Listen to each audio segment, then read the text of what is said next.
अस्सलामुअलैकुम नाज़रीन, यहाँ पर आपको एक ब्रेकिंग न्यूज़ से आगाह करते चले। मोहम्मद हफीज़ का इंटरनेशनल क्रिकेट से रिटायरमेंट का ऐलान।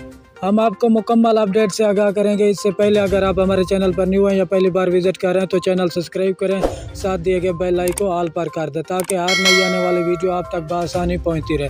तो आपका कीमती वक्त ज़ाय किए बगैर चलते हैं वीडियो की तरफ। लाहौर ऑलराउंडर मोहम्मद हफीज़ ने इंटरनेशनल क्रिकेट से रिटायरमेंट का ऐलान कर दिया। कहा है कि अब अपनी फैमिली को टाइम दूंगा। लाहौर में प्रेस कॉन्फ्रेंस से खिताब करते हुए मोहम्मद हफीज़ ने बताया कि 18 साल पहले खूबसूरत सफ़र का आगाज़ किया, हमेशा मुल्क के लिए खेला, अच्छी कारकर्दगी दिखाने की कोशिश की। मोहम्मद हफीज़ का कहना था कि आखिरी वर्ल्ड कप जो खेला तो इसमें मेरी ख्वाहिश पाकिस्तान के फतह स्क्वाड में शामिल होना था।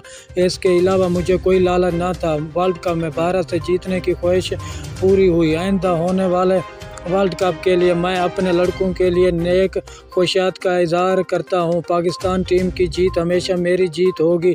मोहम्मद हफीज़ ने कहा कि मैंने जो भी क्रिकेट खेली इससे मुतमईन हूं। पाकिस्तान के लिए खेलना बड़े एजाज़ की बात है।